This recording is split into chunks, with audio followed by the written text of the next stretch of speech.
What's up, gamers? It is I, the People's Machine, coming to you with an episode of the Gaming Roundtable. It's been a while. It's August 8th, the last time I done a video with Posthuman Guy here as my guest was back on January, I think it said 25th, and it's been a while, and now we're into August, and some time has passed, and I haven't done anything in a long time. I'm going to try to get back into that, like I said it the last time. But this time I do miss doing the vids, and so I'm going to try to do some per my job, which is for third shift. Try to do some in the morning when I'm here by myself, when no one's here, so I can kind of like do what I need to do.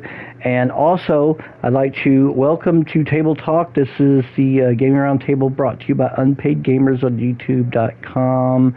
And welcome back, the administrator and the undertaker of the Unpaid Gamers. This is Posthuman Guy, my good dear friend John. How are you, man? What's been up? Doing good. That is good. Hey, aren't we all? So, I'm going to jump right into something that I wanted to pick your brain about. Have you heard about, you've probably seen some people on YouTube, but have you heard about the whole, stop killing games movement overseas? Have you heard about this? I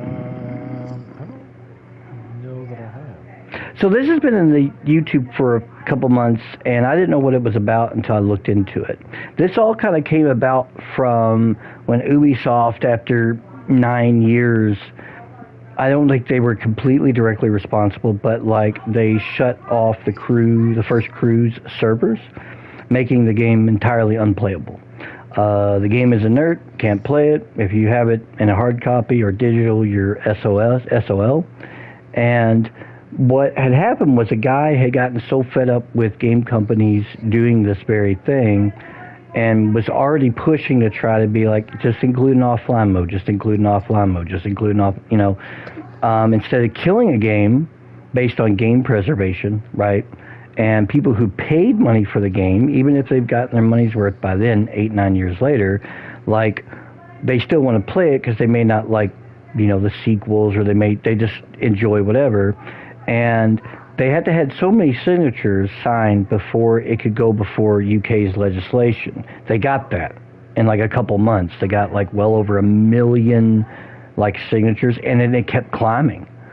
So now the UK legislation is like kind of starting to look into this, being like, why are these game companies just, you bought a product, digital or otherwise, and now you're making it where I can never have it, play it, do anything with it. And so it's a little bit different than what happened overseas a couple of years ago with the loot boxes and all that. But this became a big movement, and the subsequent backlash over some of this, Ubisoft announced that by the end of this year, the Crew 2, which is now at this point 6-7 years old, or something along that lines, and their Crew Motorfest, which came out a year ago, they're going to add offline mode. Now, originally, their stance was, well, we can just decide whenever we want to kill the game. It doesn't really matter. It's ours. Like, if you look at the user license agreement, you don't own this. We can do what we want. Like, they weren't real friendly about it, but it's Ubisoft, so there you go. EA had a statement, and Activision and some other bigger AAA companies had statements to to kind of speak on it when they were asked. So this whole game preservation thing and the whole stop killing the games I like to play, blah blah blah. The thing is like, for them to announce that is interesting, but I want to pick your brain about it for a couple of reasons. One, you've been a long time gamer. And two, you're in the computer business. You understand like networking and internet stuff and net coding and the different things that's involved, because you do that for a living. So like, two questions I have for you, your take on it. Do you think game companies should include the ability to play offline, no internet connection, in case, like, let's say your internet goes down from a storm, or, hey, the game is just old and we want to kill the servers, even if it's not necessarily a live service game, we just want that always online connectivity. Even if most of the game is a solo game, you're not even playing with people, right? And do you think that that should be included? And two, from the other end of the spectrum, when it comes to like coding and things like that, is it just too difficult to make a game offline if it didn't have it already in there? I mean, what do you think? Well, I mean that's a somewhat of a tricky answer. Now, Hmm. I think with any big change, of course, it takes resources, right? Hmm. So any update, any um, any shift of focus, like you gotta have people to make these changes. So Uh-huh. there's a certain cost, a certain amount of time, to implement this kind of thing. Hmm. Now, I think from the technical standpoint, it probably largely depends on how the game's structured to begin with. Okay. Like, um, so say like a Evolve or something, right? Or Uh-huh. like Left for Dead, right? Okay. You have levels, you have the engine that's there, and then you have enemies that are generated Yes. with the game engine, as opposed to potentially the way it sounds, at least, Hmm. Anthem, where Yes. it kind of appears the same thing, but it sounds like maybe that content isn't really generated so much by the engine, but kind of like connecting to that server and Uh-huh. generated by that and pushed down to the client. Uh-huh. So, like, the difference in making one game offline could be drastically different from making another one offline depending on how the content's delivered. Does that make sense? That kind of makes sense. Okay. Like ESO, right? Yeah. Like you have to be connected to the server to join to that world.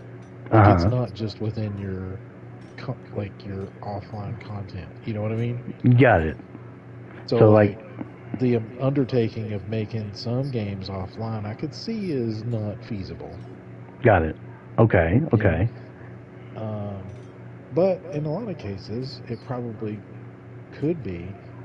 It's shitty to me that games, and not just for this reason, but are really starting to hide behind well, you agreed to our terms of service, and our terms of service says you don't really own the game, you're Mm-hmm. just licensed to play it. And it Mm-hmm. gives them the excuse to do whatever they want and that kind of thing. Okay. So I Yeah. feel like some type of legislation should come into play to protect the consumer on a Mm-hmm. certain level. Um, there should be a little bit of accountability held there between, like, by some of these developers. Like, Okay. I understand if you have it's a little bit of like, it kind of takes both sides, I think. There Mm-hmm. are some cases to where it's a live service game, the content's being streamed down. Like, if that company doesn't exist anymore, they can't be expected to maintain that to make it playable long term. Like, Okay. Kind of like when, it sucks, yeah. but I I get it, that part. Now, when you Yeah. get a company like Ubisoft that has, unlimited resources and they just decide they're going to kill a game for no reason, and it seems like maybe they could make a offline version, Yeah. like Yeah. you could have the world or something, and then like maybe just the online challenges are disabled or something like that. Mm-hmm.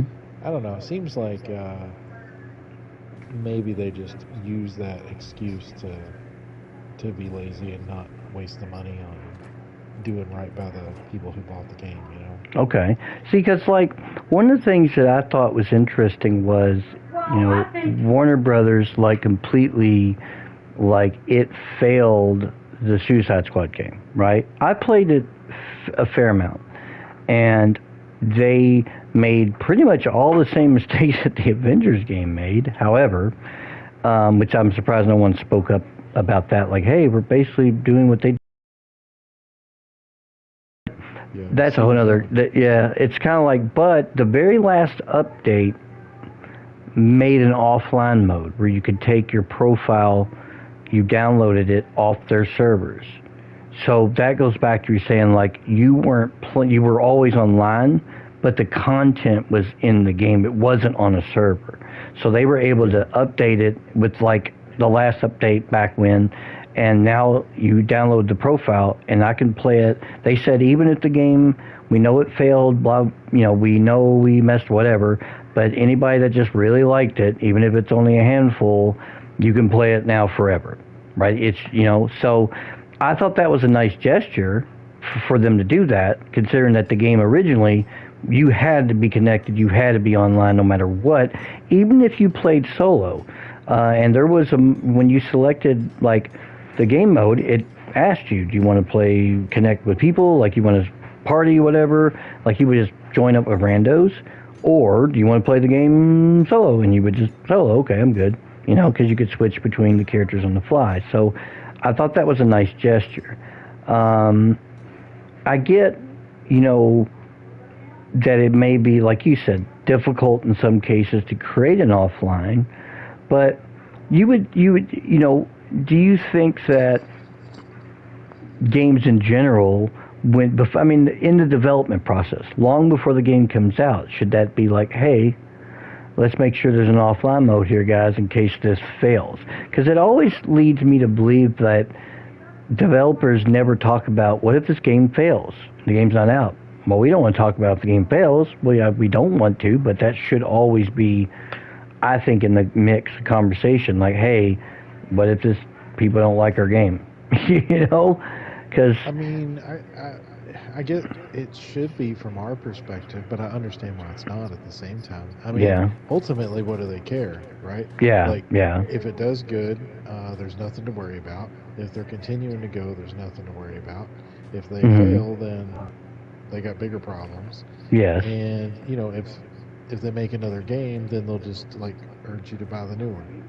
True. So why would they care, really? Yeah. To a certain degree. And I understand the principle behind live service games. In theory, it's cool to offer dynamic content. It just has to be executed properly. Do you think? And some games do it, and some games don't. I don't feel that. I don't feel like that. A lot of the live service games, I think the reason that they, in my opinion, don't do well or fail is because they have these long-term roadmaps, but the content is given out at such a snail's pace, and there's not enough content at the forefront to justify, okay, well, this is cool, this is coming in the game, but I've got to wait 4 months before it gets here. And that's a long time to play one game when there's so much that gets, released constantly. So I think that's mostly right. I think, the development time with those updates is what kills it, right? But not every game should be a live service. And I've talked about this before. Yeah. But fighting games are great for live service. Mm-hmm. Because it doesn't take much development time to really throw a new character in, or throw a new living tower, or true something like that, right? Mm-hmm. But when you're talking Avengers and you're building whole campaigns and worlds that you're jumping into, that's a long time. But that's true. Make people wait. So how is that sustainable? Unless you built it all way ahead of time, but then that just means you're holding stuff back from the initial game, which nobody likes that. You just gotta find the way to do it. Hitman is a great example of a good live service game because you have the engine, you have the things to do. They just release new contracts and new levels in that way, and their levels are more like sandbox. It's not cutscene story mission heavy, really. They populate it with a bunch of people, you have to kill somebody, and they stuff like that. There's some really good examples out there. It just, the wrong kind of game doesn't work. Yeah.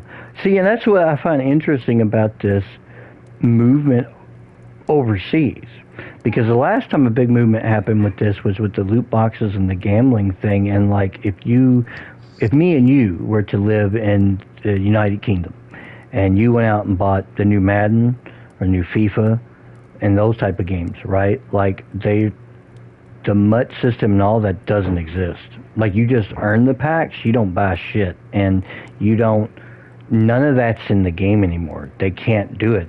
You cannot do loot boxes. Battle passes are different, but overseas those games don't feature that because of the movement and this new stop games killing games movement.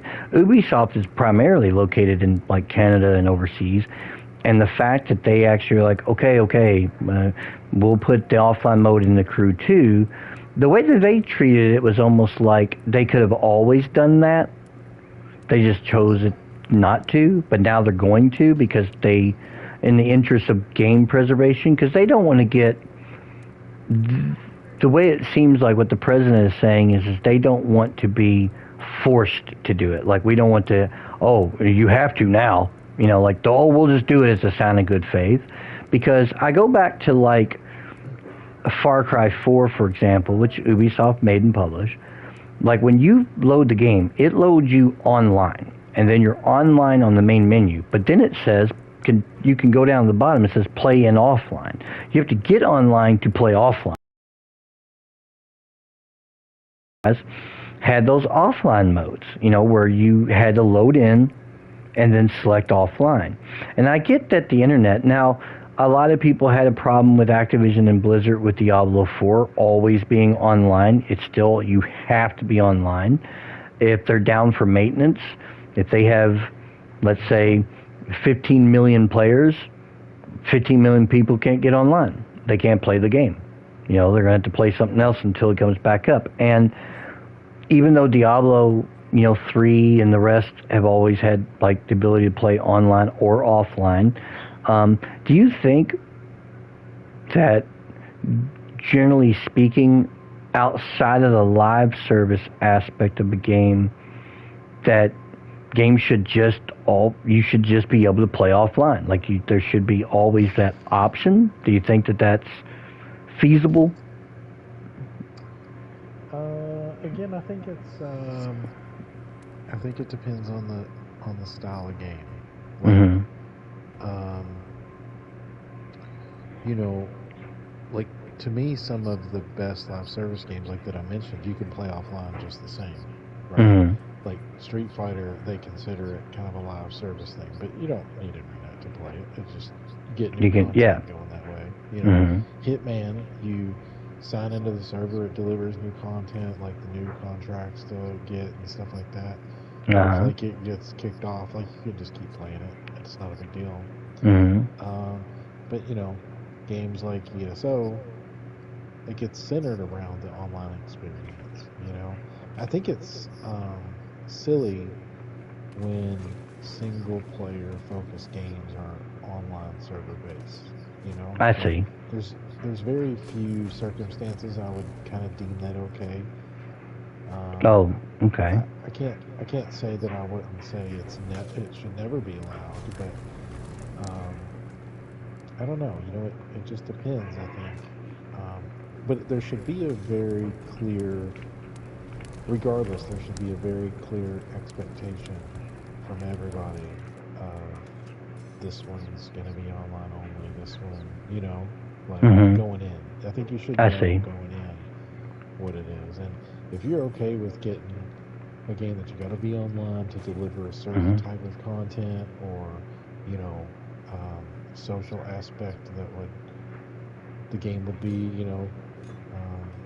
compromised without, like, I mean, I think as long as developers are upfront with that stuff going in, like, we kind of just have to make that choice of, are we okay with this particular title? Yes. Now,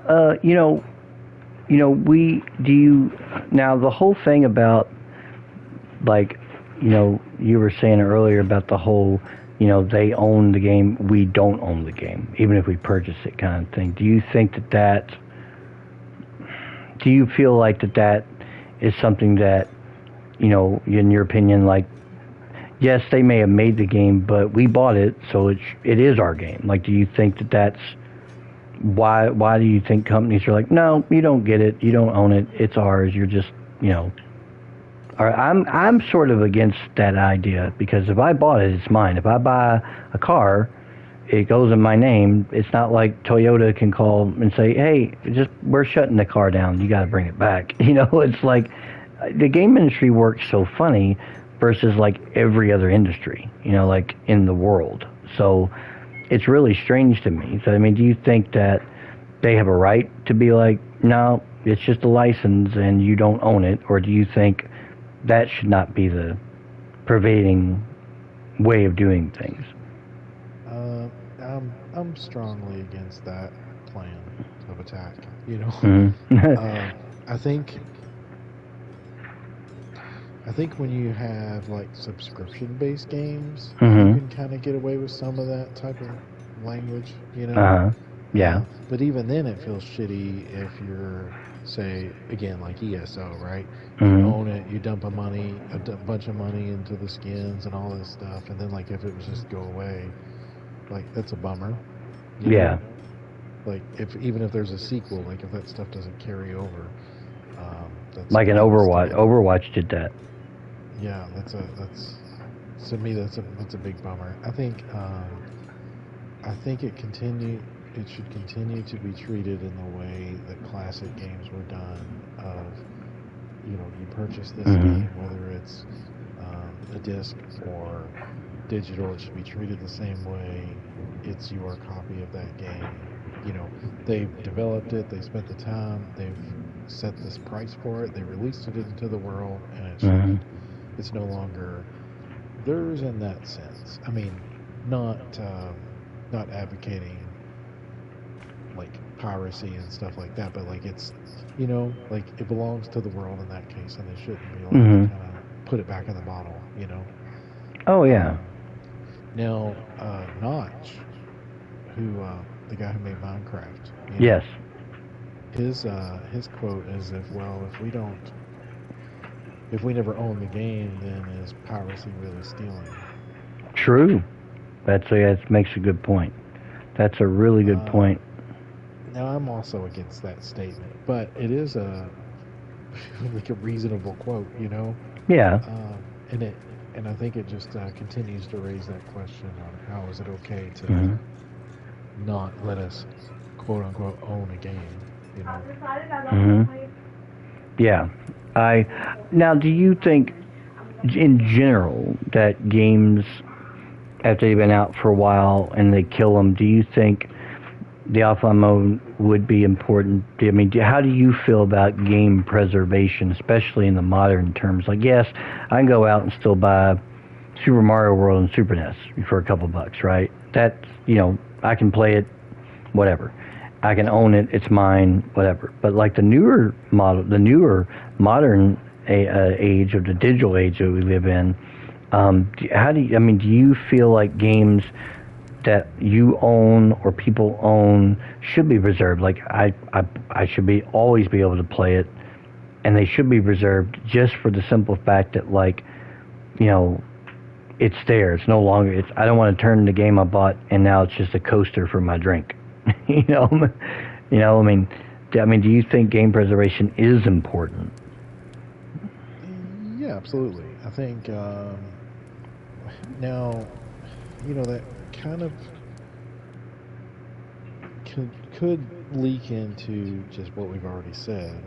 But, Hmm. to me, when I think of game preservation, I think of, older systems and the ability to continue to play that stuff. Hmm. Um, so, that I'm completely for. Now, it's a very tricky thing. I mean, there's always the gray area with Hmm. emulators and ROMs and stuff like that. Hmm. Um, I suppose I don't know,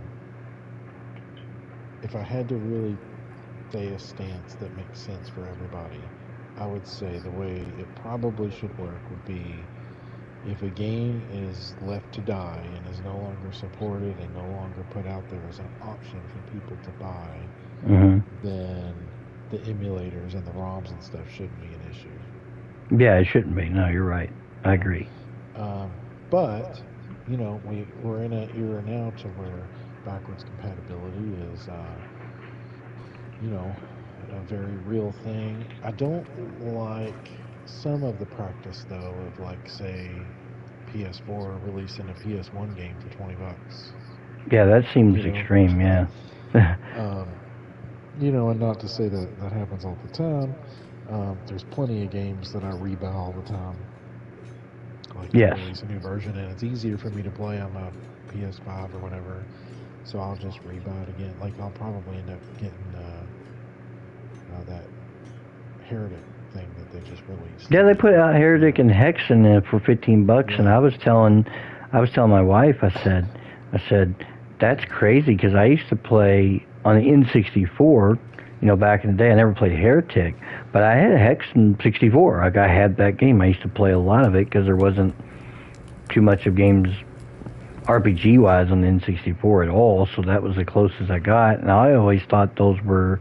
I always like dug that game. Like back in the day, I went all the way through it, and it was hard. It was really hard.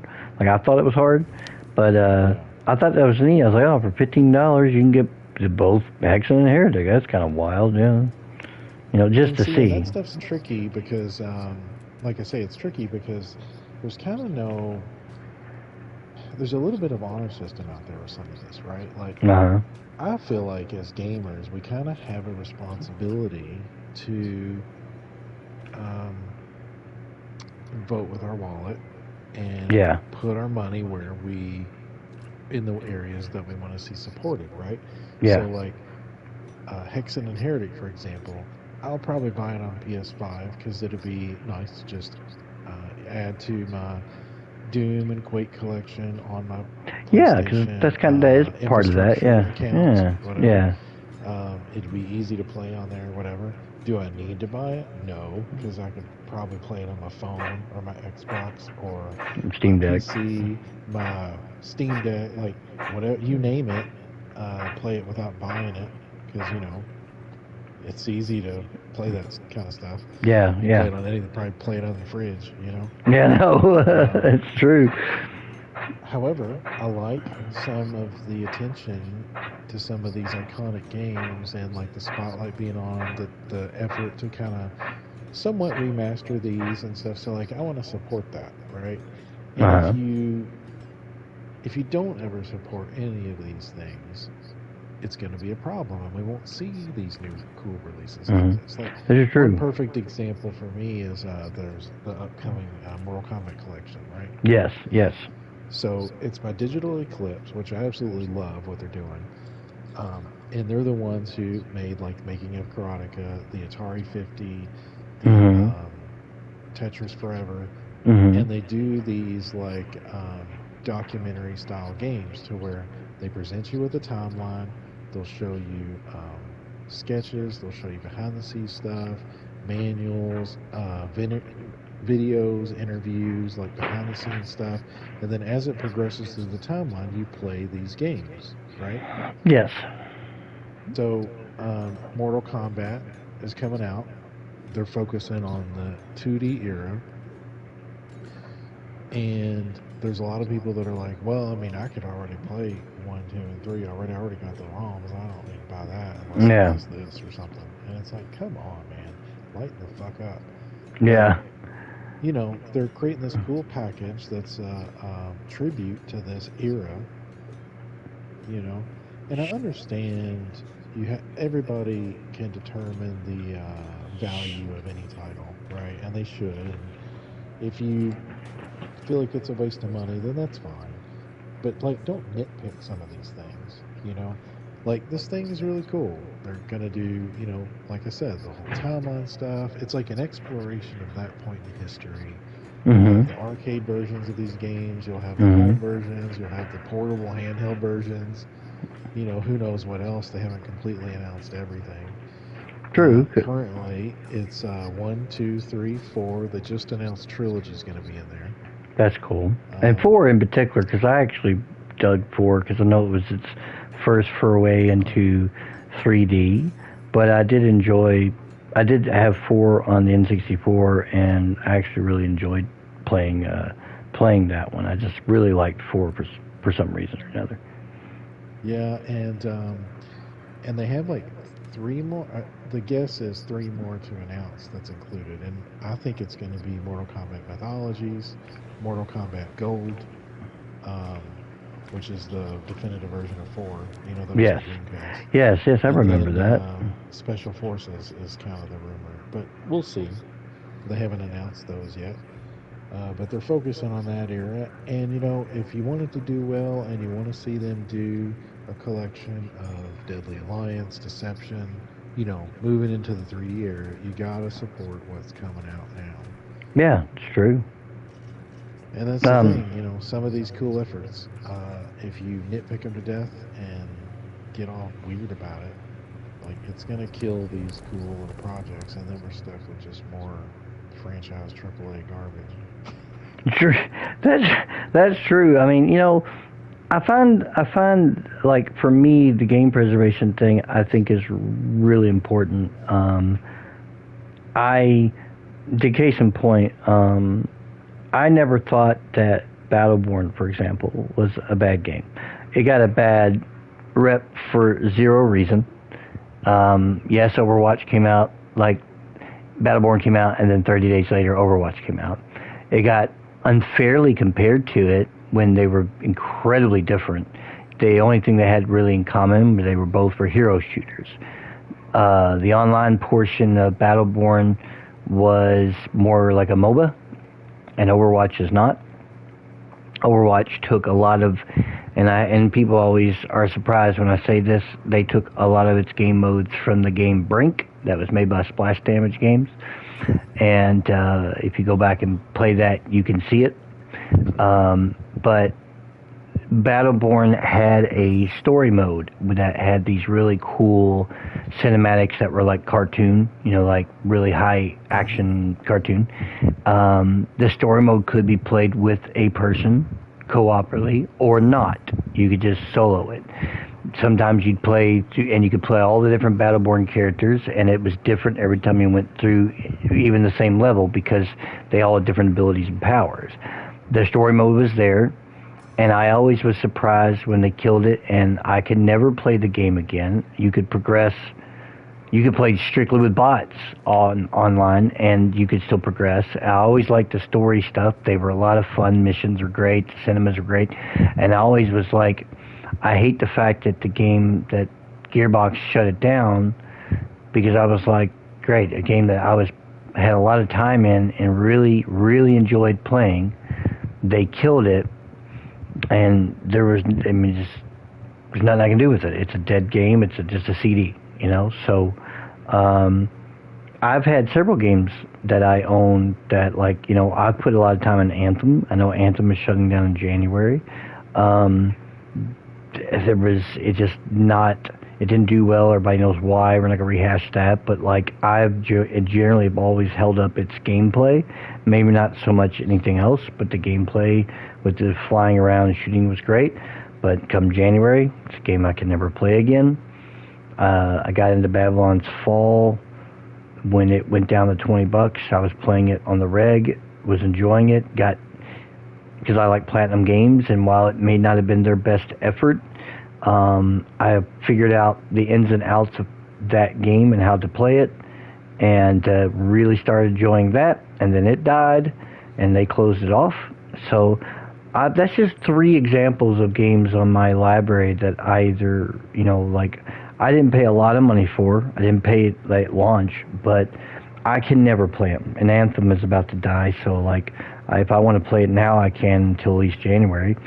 I would love for Anthem to have some kind of offline thing so I could just fly around, still shoot and loot and do stuff, but it's not going to happen. So I hate when I see the one games that end up going offline that I can never play again. I just put them in my library as hidden, and if I go to my hidden games, there's a lot, and I feel like it's kind of suck because I put a lot of time in the original crew. Can't play it anymore.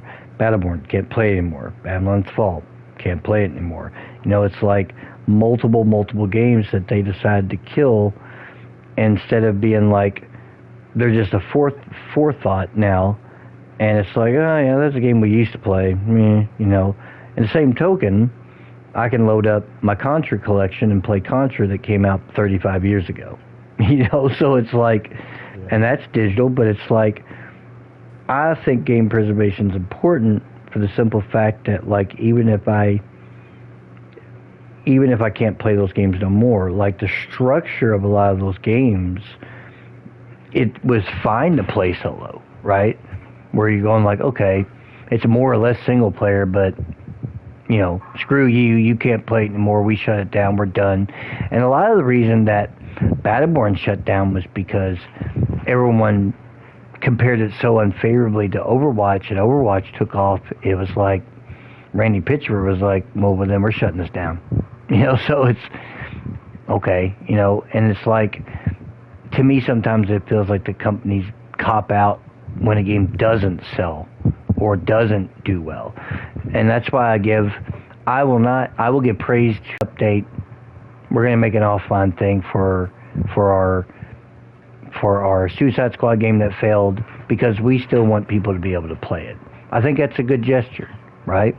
I think it's interesting that Avengers went down, and yet they're like, no, you can still play it offline, and we give you all the skins, because even if the game didn't do as well, even though it was like it sold well initially, we still want people to be able to play our game. So it's interesting how some companies are like, nope, we're done with you, we don't care if you play it or not, and other companies are like, hey, we messed up, but you know what, we still want people to be able to the ones that like it, here you go, play it, you know. And I find that it's very different attitudes.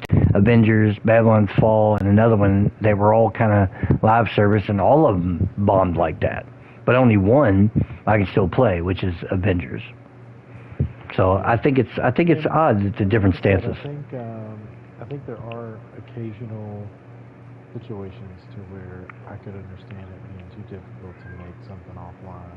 But there's so many times where I'm sure they could, you know, and we won't really necessarily know which ones are tough like that and which ones are not. Like, you know, and being, if you're console centric, it gets even harder, because there has been cases of PC games that have been tied to a server like that, and they went offline, and the company never did anything, but the community made, like, basically replaced the server.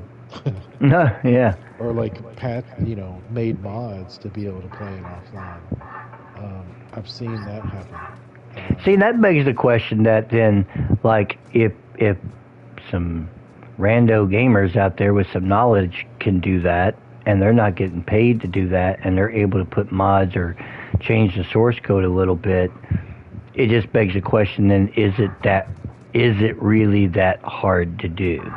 You know, like, is it? I don't think it's a blanket answer, unfortunately. I think in some cases, you know, it is. Sometimes it's not.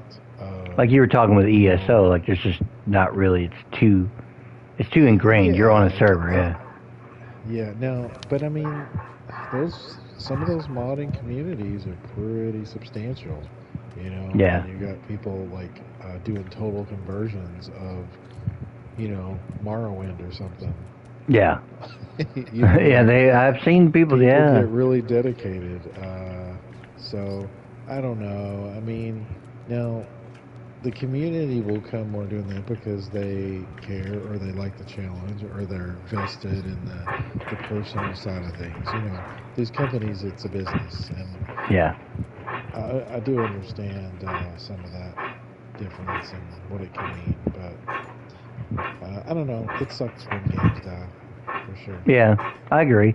And again, too, I've also noticed that for as much as so many of these live service games, and let's just face facts, there has been more failures of that in the last 3 years, and all these games that went live service model that have failed than succeeded.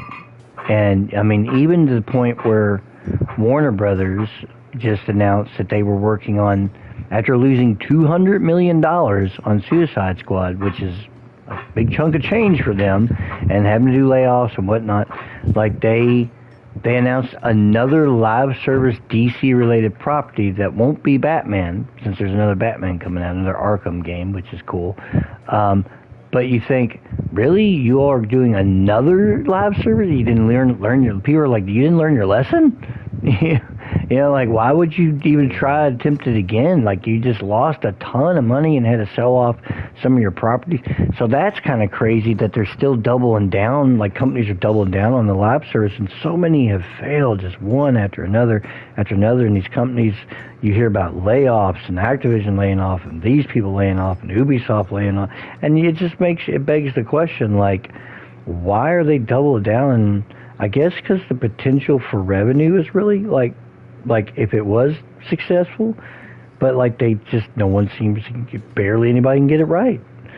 And do you think it's strictly monetarily, like we can make this money if it works, you know, and that's why they're doubling down still on these games as a service? Or do you think that's just, hey, that's what everyone's doing now, we just got to make these live service games? But then again, I think about, let's say, a game like, you know, Monster Hunter that's not live service. They just made a good game and it sold like crazy. Like, it just, is it just, it makes you go like, well, if they just make a good game, you know, it will sell. It will do really well, but you got to make it good, right?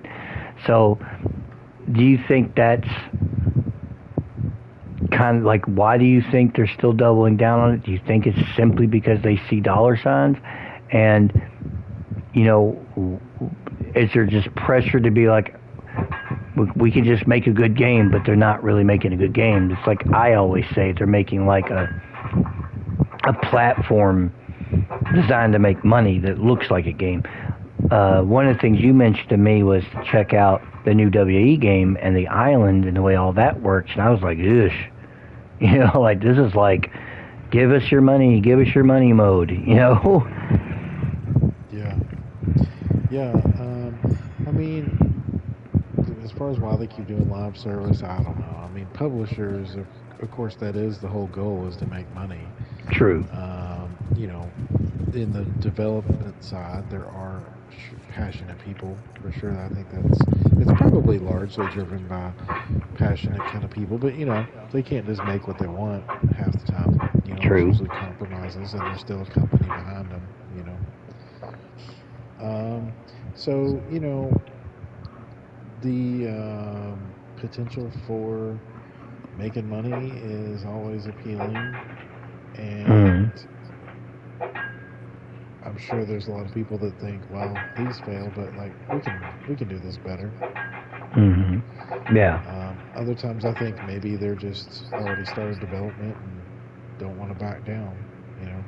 But it's a lot of money involved and a lot of people you've done paid to work on just to scrap a whole project, right? Like that's like, hey, we just paid all these guys. They do it sometimes. They do. No, that's true. I mean, there's been a couple of years ago, there was a game Platinum was working on that was, I don't know what it was. I don't remember the name of it. It was this RPG, and it was looking great, and it was 90% complete, and they just scrapped the whole damn thing. And it was 90% done, so it was like nearly done, and they was like, man, you know. So, yeah, I don't know. I find it, like I said, I think it's interesting that some guy made a YouTube video, and it got so much traction, and Stop Killing Games became this movement again, and this all seems to be overseas. It's like the overseas community is all about, like, no, we're going to make these developers do what we fucking need them to do, you know, and over here they're like,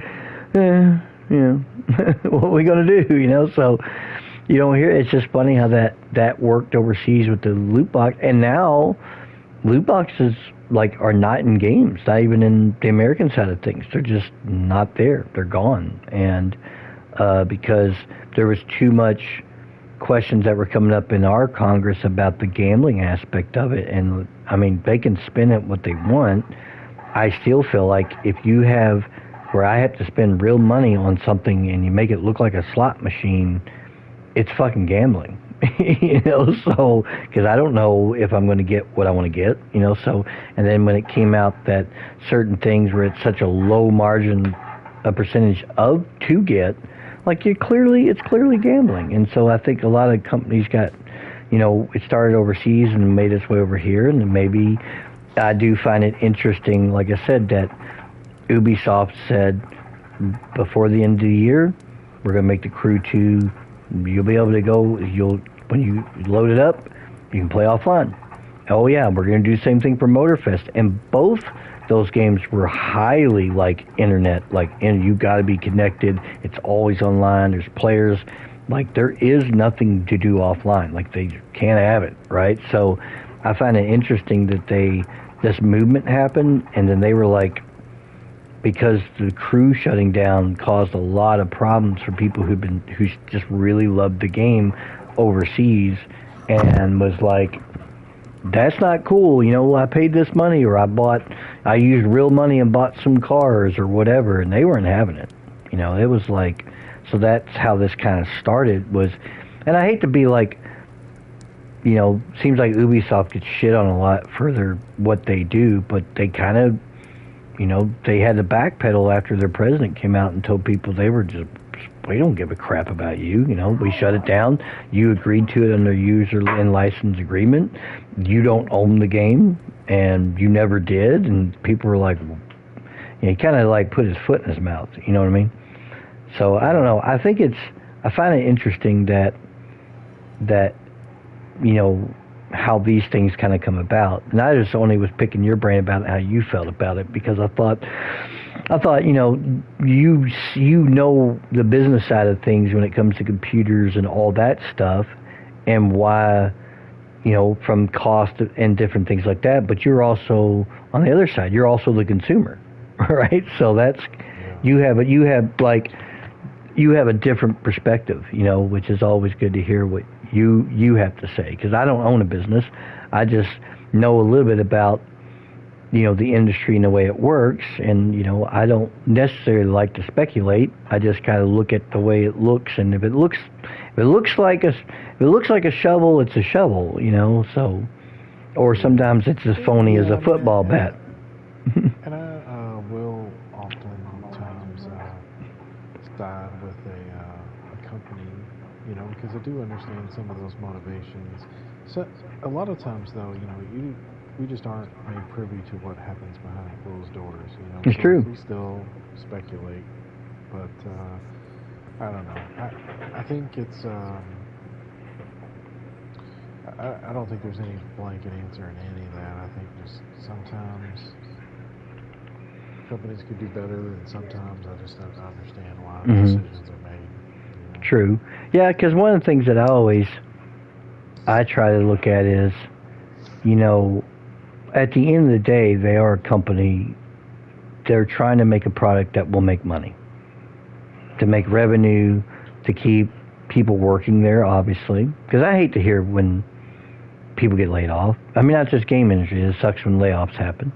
And I hate to hear about, when a game that I happen to really like, and it looks cool, and I've been following for a while, and it comes out and it's kind of like a popcorn fart, and it's just like, it didn't come out like, and then you gotta wait for updates or whatever. And I look at it like, sometimes from the consumer point of view, you kind of want certain companies to kind of be on the up and up or whatever, and for me, it's like transparency is important, because usually when a game is successful, you hear about it. You see interviews with the developer, and hey, when Helldivers became really successful, the developers were talked to. They went, hey, your game was successful, and wow, and this and that. But typically when a game gets kind of hyped up and it doesn't do well, nobody goes back and talks to them and be like, hey, we'd like to interview you about your game that didn't do. What happened? What happened behind the scenes? They never get asked about the failure. It's like they get asked about when it's successful, but when a game doesn't do well, rarely ever does these people go back and say, hey, why did you all do that? Why did you all make that decision to do that? I mean, did you not know that that was not going to be? It's like you never see that. So Well, it's not in our nature. We yeah, don't really talk about our mistakes as humans, and they're that's, generally, that's true. Yeah, I find it interesting because I've always said like out of all the companies in the world and the way everything is really ran, like the game industry is incredibly secretive, incredibly hush hush about things, and to protect their IPs and stuff like that. But yeah, it's just I just do find it interesting that a single YouTuber overseas started this whole thing about game preservation, and now it's a thing, and the company that was dead set against it now has backpedaled and been like, no, no, we're going to do this now because this is what we got. And it's like, oh, okay. All right. You all don't want to, because they kind of bore the brunt of it, So, um, but anyway, that's just what I was picking your brain about with game preservation and how you felt about it. And was it something that you were, you know, if you knew about the movement or not? Because like I found out about it a couple of weeks ago, and I watched some videos, and I was like, "This is interesting," because Young Yao covered it, Angry Joe covered it. Like not too many people covered it because was happening over there, across the creek versus here. We're here, they're complaining about the new Madden coming out being the same. Or the new college football not really improving on the last one or whatever, right? So it's like the typical YouTube complainers, about everything that comes out, like it's never whatever. So another thing, real quick, folks, Posthuman Guy here has started a new venture in his life, and he has decided to take up the martial sciences. And why don't you tell some people what you're doing with that and how that's going for you, and tell us a little bit about that. And what was your so why did you decide to take it up? yeah, I decided to start taking kung fu, which I am also taking Tai Chi. So it's Tai Chi and Kung Fu classes, Mm-hmm. really. Oh, and real quick, folks, Uh, it's not so that years from now he can go, I know Kung Fu. that's the reason, Yeah, for that's sure. the sole reason. Um, well, okay, so I almost started a couple years ago. Mm-hmm. And really, I truthfully probably got hyped up from watching the Ip Man movies. Yeah, those are great. Those are great. Yeah. Now, always had interest in martial arts though, because I'm old enough to be back in the era when like everybody wanted to be a ninja growing up. Yeah, true, true. That Uh, lasted for a long time, actually. it did, yeah. It's So it kind of just it was always just a cool thing, and for whatever reason, never did it. Never got into it as a kid. My parents never put me in anything like that, unfortunately. And I've thought about it kind of at one point over the years, in my early 20s or so. Didn't do anything there, and then I decided a couple years ago that I was gonna pursue it, and I wanted to start taking Wing Chun Kung Fu classes okay. specifically, Yeah. which that's the Ip Man style, and just like those real Mm-hmm. quick, like close quarter, quick punches and stuff like that. Mm-hmm. I thought Mm-hmm. it seemed really cool. So I looked around here. Not that wasn't being taught at all around here. Yeah, I So would say that would be like probably unusual if you would. Yeah, in I our neck of mean, the woods. there is like maybe one studio I seen kind of mention it, but like it looked a little more just combat sports like kind of centric, like MMA kind of thing. Okay. And I don't know. I don't really want like your bastardized version of some of that. Like, let me go to this um, multi-use martial arts studio and take a class from somebody. Right? Like, maybe it's not that way, but like that's my perception of seeing some of those. And I just kind of it just fizzled out, and then like life happens. I got busy, all this stuff. Yeah. So fast forward a couple of years later, and I was getting some work done on the house. This contractor came over and was working on my gutters, and he was doing Brazilian jiu-jitsu, Okay. and he was trying to talk me into that. And I was like, well, that's interesting. Let me think about it, you know. So put some thought into it. I was like, I like the idea of really doing something. I was like, I don't know about jujitsu really. Thought about it more. I'm like, okay, I really like.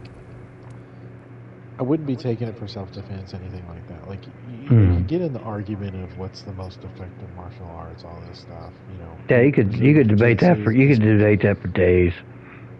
yeah, and the general consensus is mixed martial arts are just the most effective these days. Brazilian jiu-jitsu specifically is, almost unstoppable. Like that's kind of that thing. I don't care about any of that. Yeah. Um, so that wouldn't be a driving force for me. I don't really, you know. And then like the idea of just rolling around on the mat with dudes for hours doesn't sound appealing. It's not Yeah. fun to me. Yeah. Yeah. No, So it sounds like a different kind of party altogether. So I was like, okay, I'm not doing that, but let me take a look around to see what's actually being taught around here and see if any of these places stand out to me. So I was looking more, trying to find like a good kung fu studio, Hmm. Hmm. and came across one that seemed interesting, and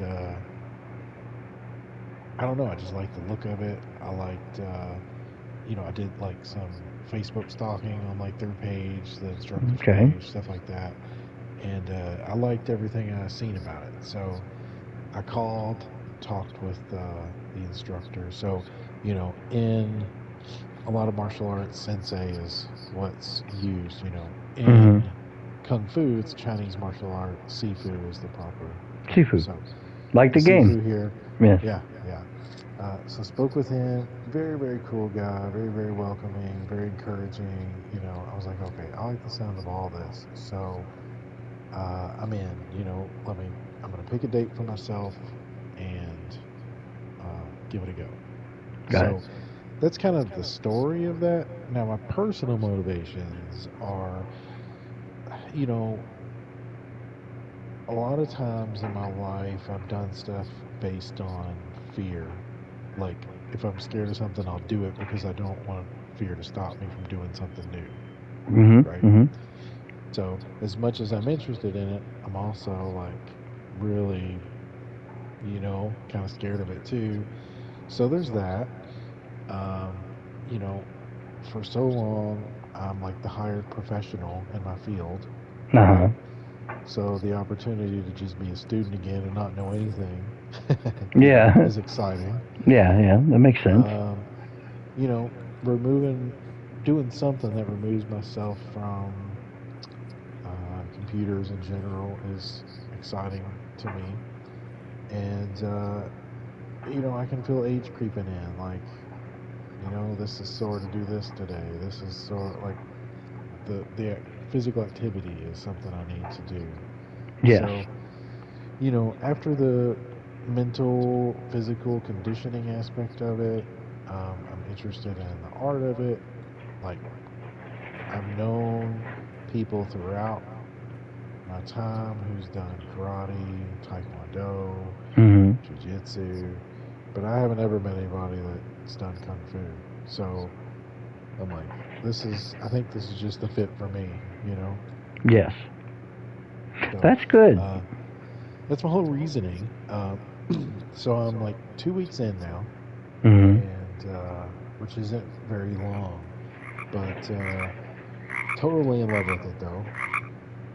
The first class, I talk about a little bit more, um, which I'll get to that in a second. Um, that first class, like terrified of doing it. So overcoming that fear of just going into this established group of people was pretty cool to me. Hmm. Jumping right in, being a good sport from the get go. Like my first instinct was to go in and just kind of watch and see if, feel it out first. But Hmm. I didn't do that. I just went in, lined up like everybody else, and just started, you know. Yes. And Just jumped right in, yeah. yeah, but I mean, it's awesome. I'm having a blast. It's super cool. Um, so when I talk about like in detail, so midlife kung fu is also what I've started, and it's basically a blog slash video blog, like um, chronicling this journey for myself at starting martial arts at 43 and the stuff that comes with that. So after every class, I'm posting a video about it, just talking about, like an honest look at it. Like, okay, this is how I'm feeling. This is what I'm scared of. This is how my body feels. This is what I'm excited about. Uh-huh. And just Yeah. chronicling as I go.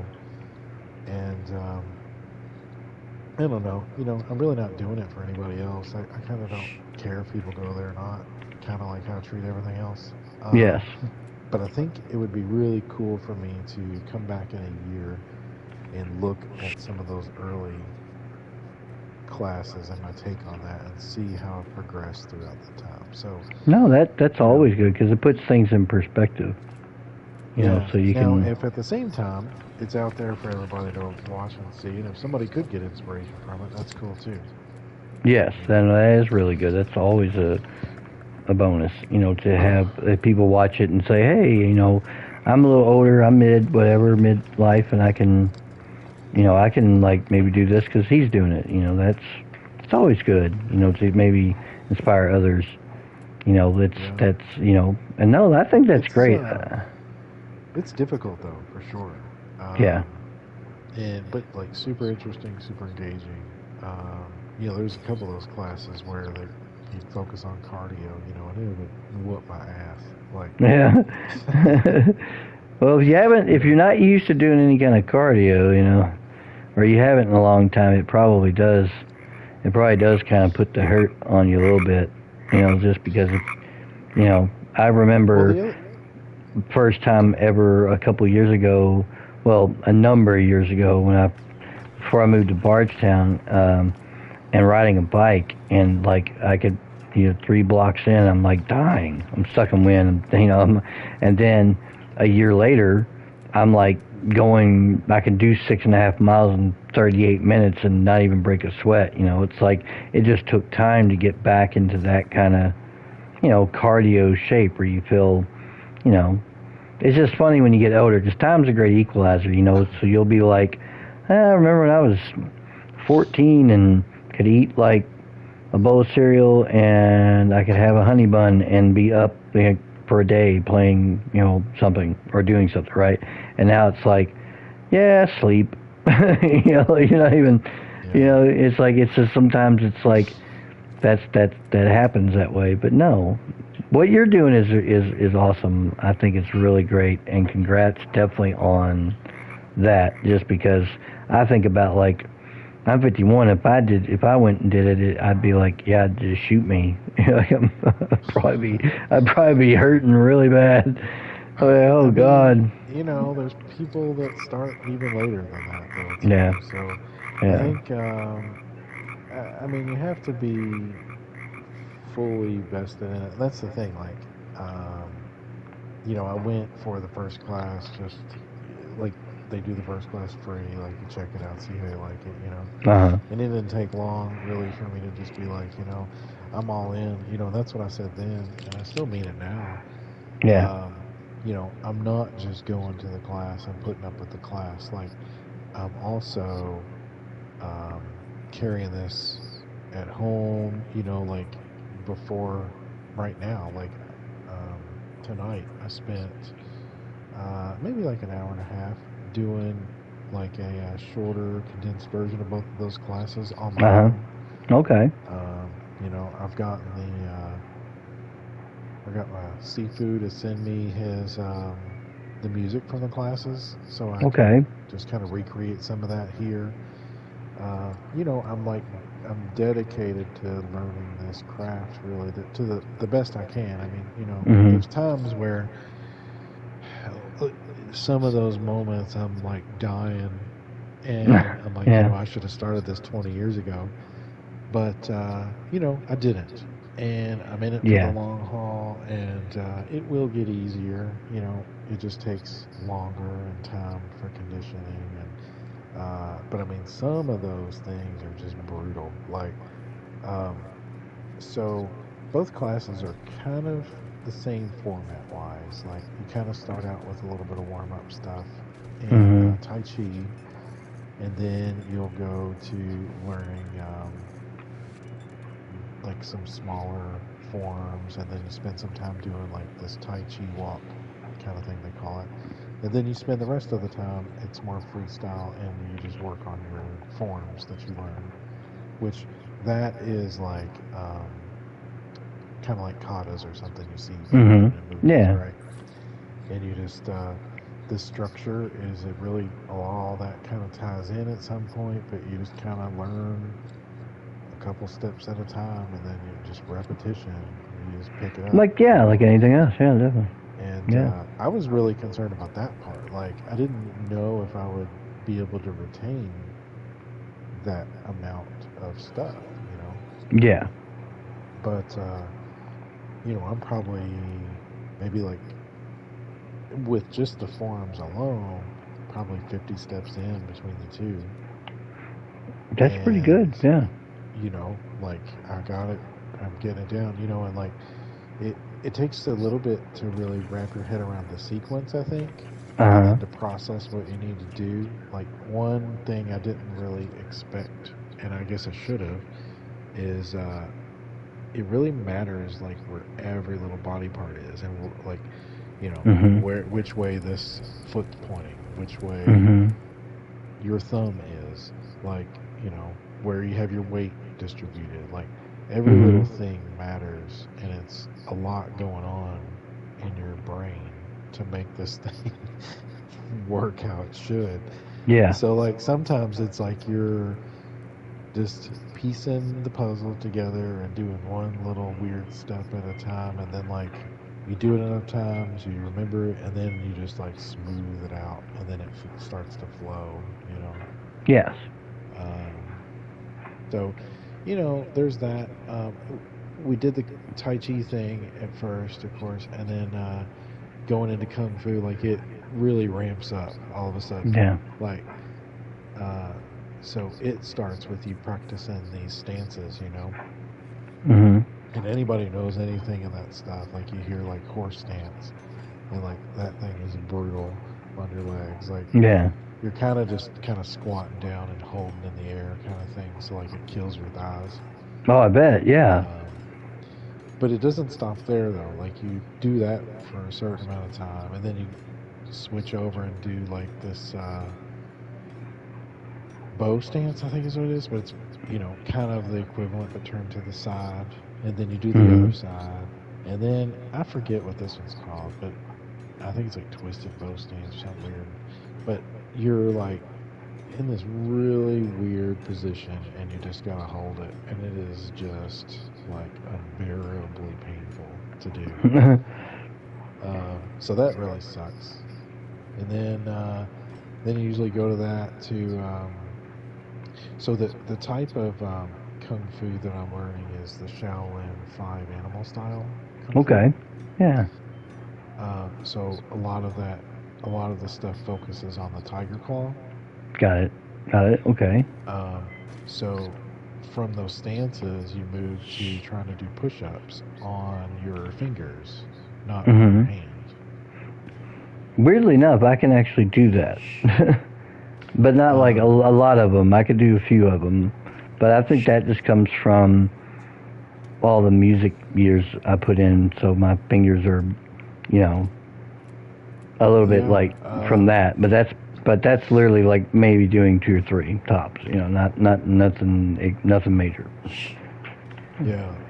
So you have to do a handful of those, and then you have to do a handful of like knuckle ones. Mhm. Like make a fist and do it on your fist. Which, I mean, it's not like ridiculous, but Yeah. it is much harder to do push-ups now than what it used to be. Like, I used to do. there was a period where I was doing like 100 a day. Oh, push up. Um, Okay, wow. Yeah. like normal ones, you know. Yeah. And that was a long time ago. And I'm like heavier now, so that's unfortunate. So like it's just more weight to push up, you know, kind of thing. And I don't know, it's really tough. So that's one thing you do, and then like you move to practicing kicks and stuff, and a lot of kind of more cardio centric kind of things for a bit, and then Mhm. you get to working on that on your form in that class. But there's been a few of those times where it's like, oh, gee, like Yeah. you know, by the time you get to like, because that's the thing, you're not just starting out with push-ups either. Like you're already Yeah. going through all this other stuff that's killing your body, and then you try to do these push-ups, and like you're trying to get up off the mat off of that, and it's like, okay, guys, I'm getting old. Remember, like, Yeah. I'll He's like, get yeah, I there. don't I'm getting care. Get there. up there. Um, it's not, drill sergeant or anything like that, but Yeah. it is tough. So you got to have that drive, you got to have the passion to do it, and like I'm not one of those guys that will just like I've committed to it, so Yeah. I'm not just gonna go quitting on it, and it will get better. I'll tough through it, and and I like the stuff I'm learning, and it's really interesting to me too on how you can go from those katas and the forms and stuff, Mhm. whatever word you want to apply, that you know what I'm talking about, Yes. how that translates to like the martial art and self-defense or whatever. Mhm. Like it's really weird. Like you do these motions and then you're like, how the hell does that apply to anything? Like that looks silly. But then, he'll come over and break it down and like, okay, here's why we're doing this. And I'm like, oh. And then it almost helps you learn it because you're like keeping in mind where the intent should be with the movement because, Yeah. like there's this one move where you, you have like your tiger call up, and you kind of bring them together like you're playing, like you're praying. Okay. But you're not touching; they're just kind of near each other, and then like you swing them back open, right? Mhm. And I was like, it feels just kind of more movement for the sake of movement. Like, why am I doing this motion? Yes. But then, then he tells you, well, if somebody comes in to choke you, this is what you do, and it will break their hands apart. Their head will come towards you, and then freeze them up to do this move. Yeah. And all of a There's sudden, a. it makes sense. Yeah. Yeah. And it's like, That's neat. well, okay, that's cool. You know, That so is it's a really lot neat. of learning stuff like that. I found that that's really neat. But it's good that you're also like you said, you're documenting that and you're learning, and it's just getting you, kind of putting you back into some shape, too. Like you're getting. It's always good to, it'll probably help you, with the calisthenics and getting your cardio back, and just that stuff does give you more energy, and it's always good to do that. When I haven't biked in a while, but when I used to like hate it, and then I end up like kind of missing it sometimes, where it's just like I enjoyed being able to have that cardio and having that stamina and being able to just felt good. I knew Yeah. I could go. So it's just sometimes just, even though that's like anything, it's like it's also exercise, and that's always good for you. It's always good for you, definitely. So um, I think it's good. Like I said, I think it's good that you're doing what you're doing, and you're documenting your journey in it, and that's a good thing, because it lets you, because you can go back, like you said, a year from now and be like, oh well, yeah, I remember this is where I was at, and this is where I'm at now, and you can see that advancement. Like I never not documented, of course, back then when I started playing music, and I've been playing music forever, and it's like that took a lot of time and effort and resources, but I can remember going back like, yeah, I remember how I played 3 years into it versus now, and night and day. It's like, I spent time learning that craft, so that was but this is going to be the same kind of thing. You'll be able to look back, but visually be like, oh yeah. So that's neat. Yeah, yeah. There's a lot wrapped up in there. And my recent addition to this whole thing. So like it's 2 nights a week. Um, each one is an hour and 15 minutes. So Uh, it's like a total of 3 hours that I'm in class. yeah, So it ties up like 4 hours of my night. yeah, And then there are some things that I do kind of run through every day a little bit. Like I kind of try to run through those forums at least once or twice every day, mhm, just to keep that sequence fresh and stuff in my mind. mhm, Um, and then tonight I tried to kind of mimic class a little bit on my own, so that will try to put me in that literally every other day kind of routine. Even if I'm yeah, not in class. And then for those who haven't seen me, which is almost everybody, other than some of my videos, which is just kind of more close up. I'm not a fat guy, really. Like mhm, I wouldn't say I'm fat. I got a little bit of a belly. I'm definitely out of shape. Got the dad bod going on, I think.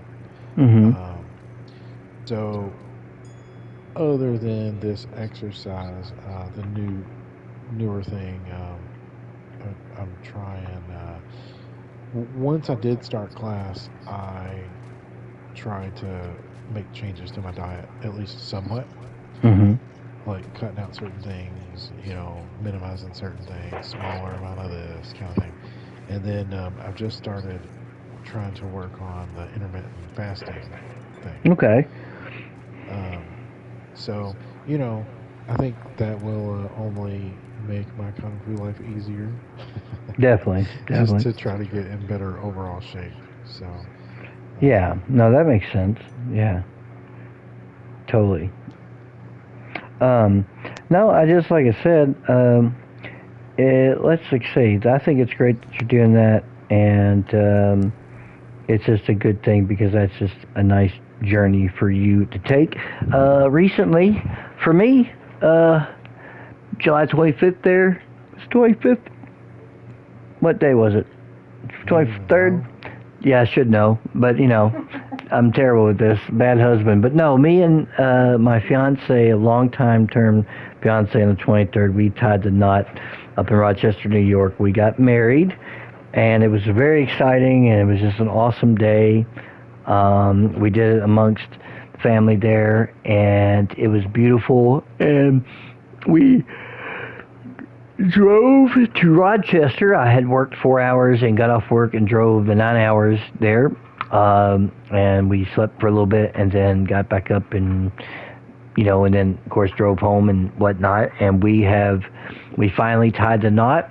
And my fiance and me are very happy that after all this time and many things that came into play, which was the pandemic and cars being stolen and just so many different things and people dying and just you never could get like sometimes life kind of throws those things at you and these things get in the way, and finally we got it done and I have a ring on my head, and I'm very, very happy about that, and she's very, very happy about that. It's been a long time coming. So that was my latest news. As far as personal goes, outside of the games and stuff, just getting married was a big step, and we got it done, and so very happy. I'm very pleased, and she's very happy, and just I'm still kind of like, it's only been a couple weeks, but I'm still kind of like, wow, got married, after all this time, I was getting towards your, yeah, I was worried I was getting to your brother's engagement levels, which was like 20 years, the longest engagement. That should be in the Guinness book, at this point, but But we got it done, man. So it was good. We ended up live streaming it on Facebook because it's basically the best way we could have done it. It was kind of a spur of the moment thing anyway because we had already planned on going up there for the family vacation, and I was like, well, we talked about it, and like, there's what the license costs is what we're going to do, and most of the wedding was like a DIY kind of situation, but anybody that saw the pictures or saw the video, it was just awesome. Everybody was on board. Everybody helped out. Yeah, it was great, man. It was really good. The reception was good, and we had I had a Bluetooth speaker and some Spotify, and that's really all you needed. And we danced, had fun, and then we ended up going up to Turning Stone, which was a casino. Her aunt got us a room, and we went up there for the night, and that was cool. It was a really cool casino. We had a lot of fun there. So yeah, it was great. Do you pay for Spotify? I don't pay for it. Her sister pays for it, and we got like a family deal. So I get like we got premium. Yeah. Because that would suck if you were in the middle of the thing and then like an ad. An ad. Yeah. We got premium, so like it's good that we don't. It's kind of like that premium, and Spotify's great, but I use it at work. We all use it, like road trips, work, podcasts, music. For me, it's mostly music. But and I listen to some wrestling podcasts. Fresh in my mind because this was I'm in the Apple Music world because we got iPhones and all that junk. Mm-hmm. And I don't pay for Spotify because why have that too? Yeah. I already get like all the others anyway for other reasons. Like yes. Apple Music is my go-to for music. But I get Amazon's music because I have Prime. Yes. And then the YouTube music I get because I do the YouTube. Yeah, so we had Prime for free, but she works at Amazon, so it's like they just give this year like Prime free to all employees, and an extra one. So I've got Prime for free as well. Which I've never even used the Prime Music. I just use it for shopping. I don't pay for Spotify, so I'd asked my Sifu for the music for the class, right? If he could share that or whatever.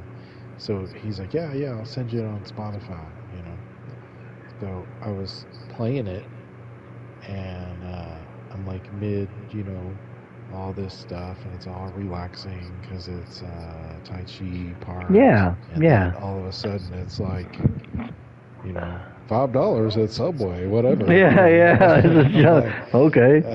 Good. So yeah. I've since, in the meantime, just since earlier, recreated the entire thing in my Apple Music. So, okay. Won't be a problem now, but no, that's good. I was thinking of that when you said Spotify. That's you have a gambling problem. Dial 1-800, and you're like, what? I'm in the middle of something here. Married over here. Yeah. That's just. But no, that was pretty cool.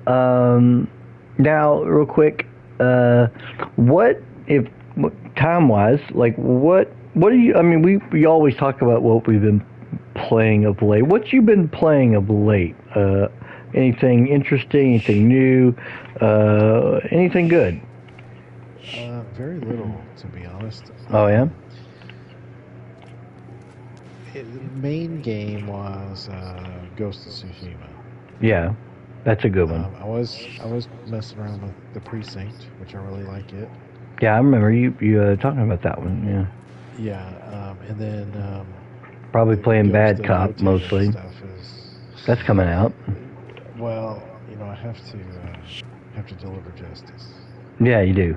That's important. So, but I was playing Precinct, and then that Ghost of Yoteon was coming out. So it looks cool, but I didn't play through Tsushima, so I decided to play that. So I've been working on that, and then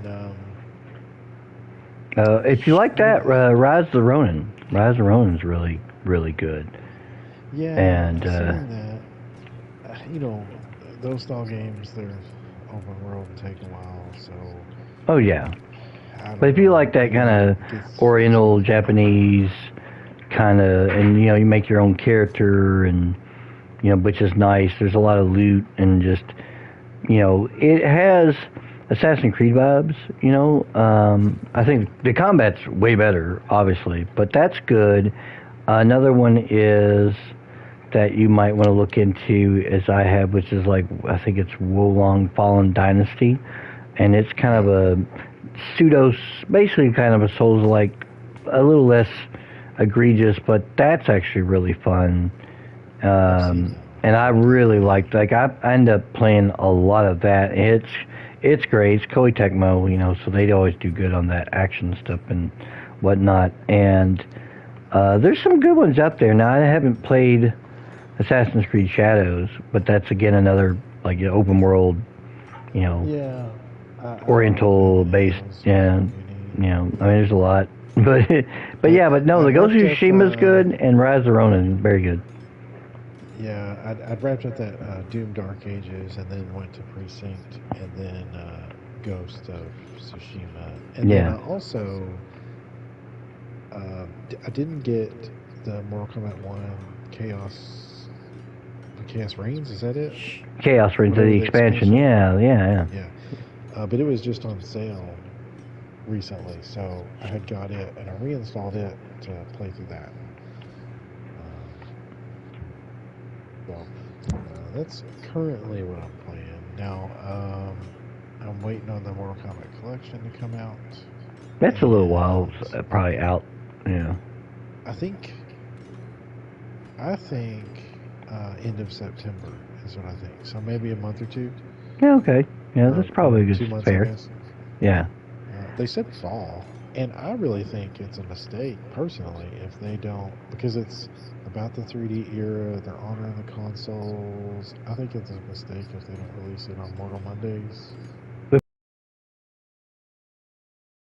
I think that would be good. That makes sense given everything. But then again, they could be trying to get it out and some sales going before, because fall, even though like every month games come out, but it seems like historically a lot of the really big things come out around that time, for the holidays. And so you're like, they might be trying to jump in on that, that to make that, get that revenue in and whatnot. Um, Yeah.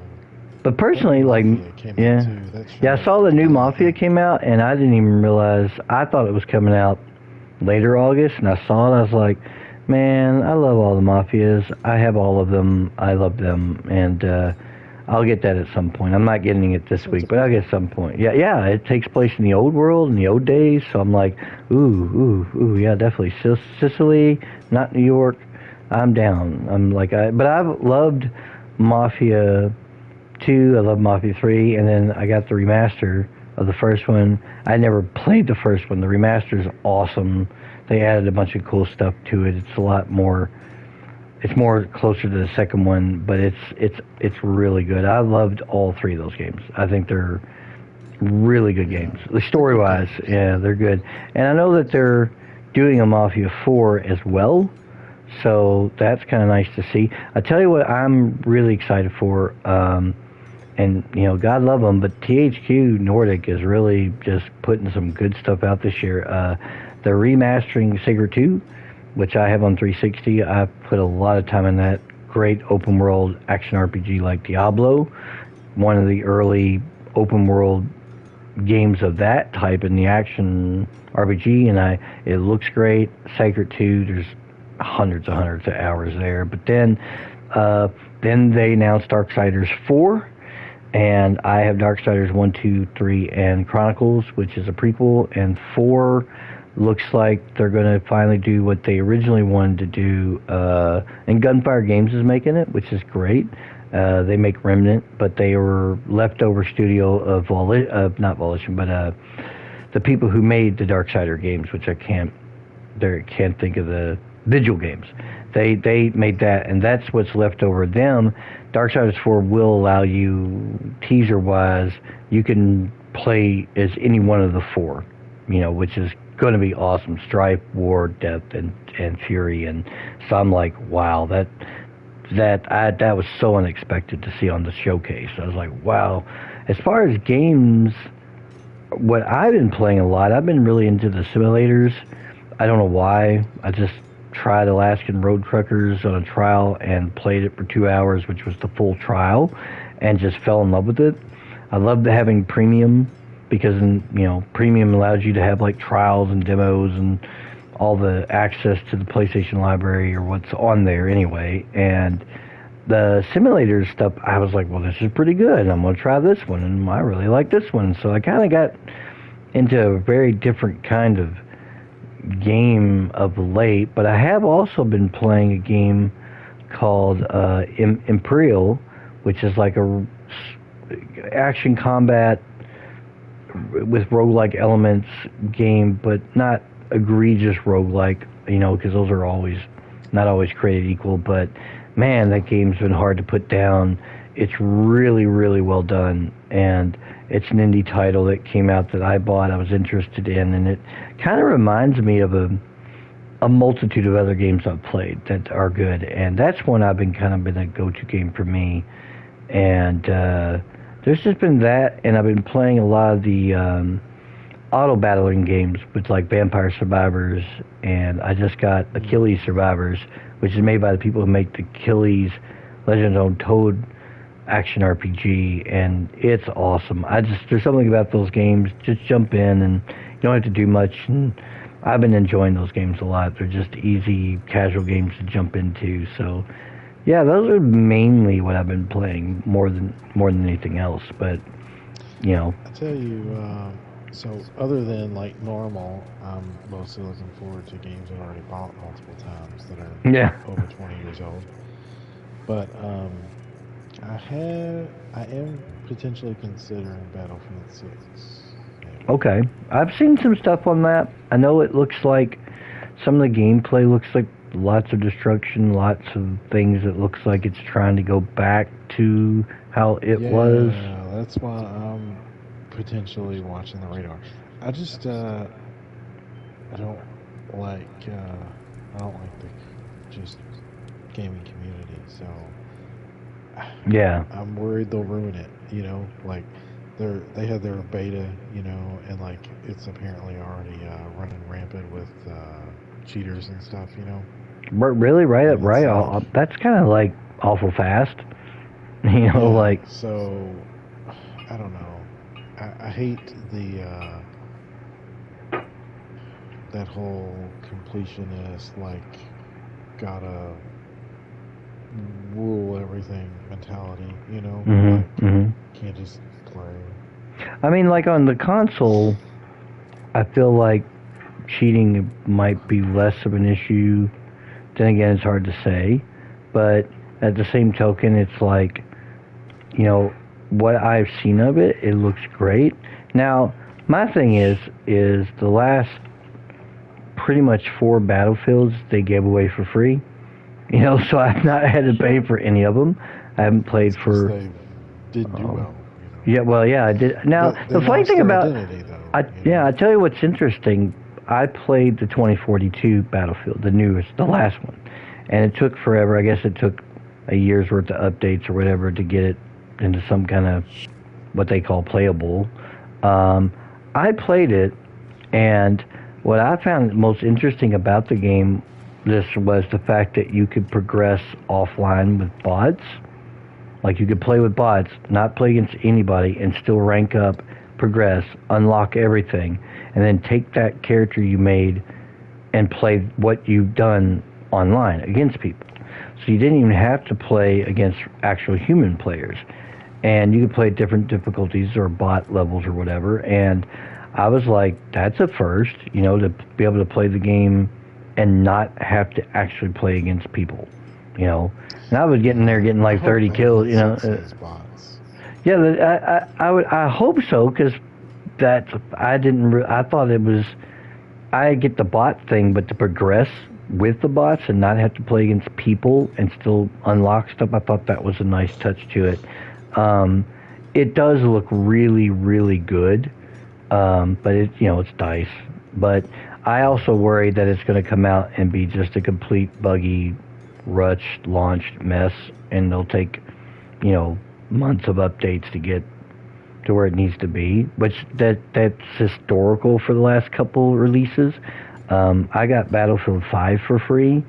Uh, that had a lot of controversy in that game, but for the most part, I like I played a little bit of that and was enjoying that, online. But the new one is, I'm like you, I'm at a wait and see right now. Like as much as it looks good, looks fun, I'm kind of like I'm not on the fence. It's more like I better wait, see what it's like after launch, and not Well, maybe see, get it. I kind of like some of those games that are buggy like that to start because it weeds out a certain level of player, right? Yeah, Like, to me, the biggest mistake Battlefield made was they started trying to be like Call of Duty, and it lost that's its true. identity. And That's that true. the people who liked Battlefield didn't care about Call of Duty so much. They liked Battlefield. Yeah, You well, know, that's true because there was I remember even back playing 4 and they had like the small team deathmatch maps and they had the more faster, less methodical, watch back kind of gameplay. I remember playing 3 when it came out on the 360 and playing like the very first map. I'll never forget. It was Caspian Border and I was like, good God, this map's huge and there's stuff going on everywhere and I don't know, it just was so fundamentally different than COD. It was like almost jarring, but then, yeah, it was never about the like arena shooter kind of thing. Like it was just a Battlefield kind of simulation that yeah, but now started that way. it did try to kind of turn it into faster. I mean, what's interesting though, COD, on the flip side, try to become more like Battlefield. They had like Yeah, I know. That's conquest something. mode with these giant maps, and you had to take over A, B, C, D, and I was like, "What's going on here? Why is one trying to be one and one trying to be the other? Like, what's Well, wrong with being different?" yeah. So as somebody who came from playing Battlefield 2 on PC, um, you know, I want more of that. But hmm I do think the best one to date still is Bad Company 2. And they said, they tried to kind of model it after that. Or not Beckham remake, too was but they good, had it in mind throughout development, is what they said. And then they're bringing back all of the four classes and stuff again. which is what they So needed. I hated that classless, yeah, you and then know. they're focused on destruction, that level of destruction. So I don't know. I'm peaked about it. I can't say I hated the modern Battlefield. Like I liked Battlefield One and stuff. It just wasn't the same. Battlefield One, what I liked about Battlefield One's World War One setting, and what they did in that and 5 was like how you could like reinforce walls and like put up sandbags and little things, little nods to like Yeah, trying to give that experience. And I thought that was neat, even though I still think that was kind of a response to Rainbow Six Siege's stuff. But um, I will say this: it does look good. It does look really good, and I hope that they do well. I hope that they actually do good by it and try not to completely launch it uh, in such a terrible state as like the last two launched in such a terrible state, and it kind of fundamentally hurt the game. So we'll see. And it's a wait and see for me right now. Like it literally is a wait and see. I want to see what after it comes out, what people end up saying about it. Like what, and that would make that determination. Then again, gosh, I've gotten the last 4 for free, so it makes me go like, if I wait, I'll just get it for free. Even if I'm late to the party. It seems to be that I did that. I don't know. I'm peaked about it. I may try to wait and see some more stuff about it, or I may just order it tomorrow. I don't know. So that's my. We'll see. I don't really have anything else I care about right now Yeah, that's coming out. So like Mortal Kombat, like if I had that in, like I said, I think Mafia came in the mail today. I didn't open the package or anything, but oh, Okay. I'll get there at some point because I do find that like interesting, and those mafia games are good. Uh huh. So Yeah, they are. They're good. you know, I'm not playing a ton of games right now. Plate's a little full, but some of the stuff, I'll make my way through. But yeah, eyeballing that and Mortal Kombat currently as far as what's Mm. coming out. Also, real quick, Warhammer 40K Space Marine 2 is badass. So if anybody out there wants a kick-ass Warhammer game or third-person shooter slash melee, that game is crazy good. Player aspect where you get in a fire team directly ties into what happens to the events in the story. So I think it's great that Titus will be like, well, we need these guys to go to here in the story, and then if you go online, you can play that mission where he might have sent the guy. It's the tie-in is really cool. Yeah, Space Marine 2 is really good, and I heard that they are doing a third one now because it's excessive too. So I'm like, good, keep making more Warhammer games. Long live the Emperor. It's like I love them. There's a couple coming out this year so far that's on the store, and supposedly Darktide, Warhammer Darktide, which I sang a lot of praise for, is going to incorporate bots at some point.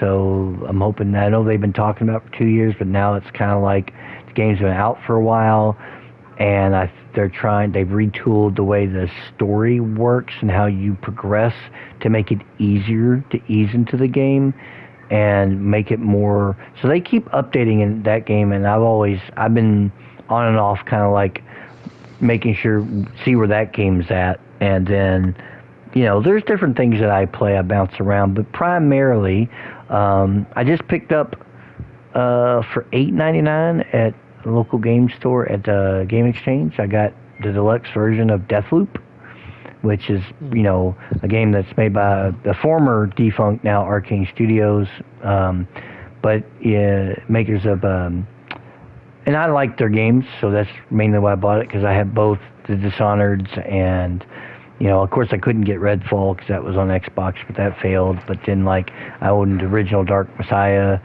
Might Magic 3 on Xbox. They made that, and I love that game, and anything they at one point were making was really good, so, and I bought Deathloop to check it out because I was like, hey, $8.99 for deluxe, that's a good price, even though that kind of was one of the games and Redfall that kind of killed their company. But I was like, hey, for the price, I haven't really gotten into it to really check it out, so, but it's one of my recent pickups, and along with, like I said, I've been into the simulator type games. I've got a bunch of truck driving and different things, and as much as it sounds like that wouldn't be all that fun, it's actually they're really cool games and a lot of fun to play. And so I was one of those oddball, try something out. I did download a trial of 2-hour trial and premium of the Starship Trooper game that's out. There's a couple, but this is not the VR one, it's the other one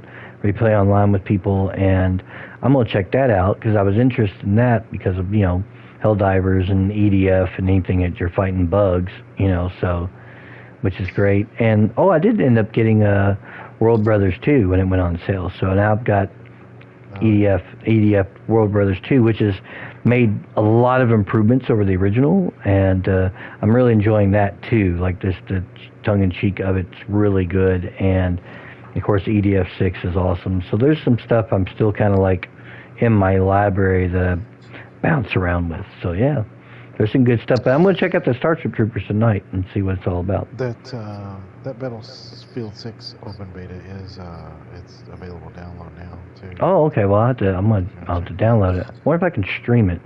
That'd be great if I can stream it. Then I would have to take up my hard drive space. But I'm going to check that out then. If there's a beta, I'll see what it's all about. Maybe we'll see. Like I said. Yeah, I think it's throughout the weekend here. So. Okay. Oh, good. That's good to know. Well, man, I'm going to call it on this Table Talk of August, and I definitely am going to be doing some Halloween Spooktacular this year because I think that's a popular segment on the channel. And I do have new horror games that I can play for people. That I've been, because seems like the indie horror scene is live and well, because there's a million of those, but there's a lot of good horror games out there that I can play, and for people that I, bought, because horror games seem to be, they come out Christmas, they come out January, it don't matter, so, but I think I'm going to do that this coming up on the channel. I'm going to try to devote some time and start doing some videos again. My wife has convinced me that do them. She enjoys watching them, and she's just great at supporting on the things that I like to do, and I love her to death for it. And she sometimes puts a lot of things in perspective for me. So she's the best. Can't ask for better. But yes, that's what's coming up on the channel. Definitely, everybody check out. John, where can they find your blog on your journey through your martial sciences? What's it called, and where can they watch it? Midlife Kung Fu, midlifekungfu.com. Midlifekungfu.com. All right, everybody check those out. I've watched. It's on YouTube, Facebook, and X, really. Midlife Kung Fu on all of them. Awesome. And it's, okay. Just kind of mirrored across. So whatever you want to subscribe it on is cool. Okay, that's awesome. Do you plan on, I know you're busy with many different things, including your job, are you going to be doing anything on the Unpaid Gamer side, any kind of gaming, any kind of like Let's Plays, or anything that you might be getting back into? I think the last one I did was, I did stream the Precinct. Yeah. Yes, that's right, you did do that. Let's see. Probably not with Ghost of Tsushima because there's so much of that. If I check out Battlefield 6, maybe I'll have that going. Okay. Beyond that, I may find a way in the fall here to do some horror stuff or something like that too. Are you and another question? Are you going to get the new Madden and the new college football, 26? No, I don't believe so. You're gonna skip it? Yeah. Okay. Yeah. I mean, I don't. I don't. I don't know. You could talk about the same games and stuff. I mean, I kind of have similar sentiment with that, but I'm okay in some cases. It sucks that it's so marginally improved or not improved or whatever. At the same time, with some of those, like if I'm gonna play them, I'll want to play the current one. But yes, I haven't seen anything to really compel me to get either one of them. Okay. They didn't really list anything that would, there's not really anything at all. Now, if I see some stuff on Madden and maybe like the Superstar mode was improved, to make that experience better, I would think about it, but it looks largely the same. Okay. Because I know sometimes I just, I don't know. I wanted to get the last one with the college football release because I wanted to go through for the first time ever playing a college player through college and then going into the NFL. And it was really, really cool to do it. But then once I got into Madden, I'm like, this isn't as fun anymore. And then there's aspects of it that are incredibly broken, and apparently, if you look up about it, they've just been that way for years. I don't know how you have a mode like that with minimal options and never improve the broken things. There was a thing apparently where, so of course, NFL draft-wise, you don't really get to pick your team, right? Yeah. You enter the draft, you get your team, which that's realistic, Yeah, true. At the same time, it is a game, so it sucks to not to play for a shitty team that you don't care about, Yeah, all of a sudden you're on the Browns. Yeah. No offense, Cleveland. I'm just saying. I got drafted by the Panthers. You know, I'm like, ugh. uh, uh, So, but like whatever. Uh, I had the opportunity to be a star on that team, and I did for like a couple seasons. mhm. But you know, like playing through the entire rookie contract of like 4 or 5 years is like grueling. Oh, I can And imagine. then Yeah. you can force a trade, but I heard it's like really glitched. Mhm. Uh huh. And like you would force a trade and only get like one option, and then like if you try to do something else, like you basically end up screwing your save up and then just have to retire Oh because like man, you wouldn't get any other offers or you don't something. get And I nothing. was Get like, bumkus. and and like while there's some simulation there, like it sucks from a gameplay perspective to do that to people, you know. And like apparently it's been that way several years. So I don't know Wow. if that's being The- addressed this time or not. I mean, the fact that Uh, that they just said, you know. Now I know that they are currently trying to renegotiate that license or whatever they're doing, and I know that the NFL apparently said something to the effect of if you don't do whatever X well this year, then we're going to revoke said license, yeah, or we would go with something else. So I was thinking, well, maybe that will spur EA. It's probably an idle threat, but maybe it might spur them to be like, nope, we better make some significant, like yeah. whatever. But then again, And their they, feature list was like non-existent. You know, yeah. So it's some like of me feels like, well, maybe that's because of the whole, you know, maybe they are like, well, you know, we don't have time because we got to put out a game every 10 months. You know, we can't just wait. We can't do what Assassin's Creed did, stop making it for 2 years and then put something out to make it good again or whatever. yeah, So it's hard to say, but I mean, if the license were to vanish, you know, that would leave, you know, the door open for maybe 2K to make their 2K NFL series, which was yeah. great. But then again, I feel like They that would fucked the be, NBA up, yeah, so I they think would, they would yeah, make a shitty NFL game. But yeah, it leaves the door open for other people to do it. You know, yeah, yeah, um, totally. so and I don't like any of that Monopoly stuff anyway. So Neither do I. as a occasionally semi-regular Madden purchaser, I did my part and did not buy it this year. So can't blame me. No, no, no, no. I mean, and that's true. And like, I haven't bought one in since the GameCube days. So let's just really be like, man, I knew the writing was on the wall then, you know. So but if I would like to see the license change hands simply because it needs to, because EA has proven time and again that they don't have the time. They have to put something out every year.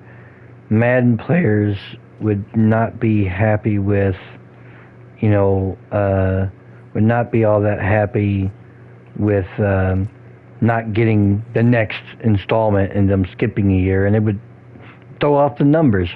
I got Madden 25, and then I got Madden 28. What happened to the other ones? You know, so I think I would like to see them. I would love to see EA just return to form and do like really make vast changes to make the game really good and sell well. But they're content with the money they make off the MUT cards, which is about 800 million a year, and they're content with what they're doing. And so, and I've always felt that competition breeds like better games anyway, especially like, Yeah, you absolutely. know, amongst the similar games that, oh, and we did this but we did that, and EA just didn't want to put forth the effort and bought the license out. And I think it's a shame because, you know, you can play the new, like I played the new Maximum Football that's free to play.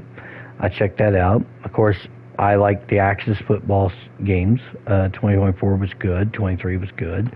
Um, I look at it like there's good football games there. It's just you don't have the license, and then they give you the Yeah. tools to make the teams. But I mean, Access Football And there's 24 really lets you good like, things about yeah, Madden.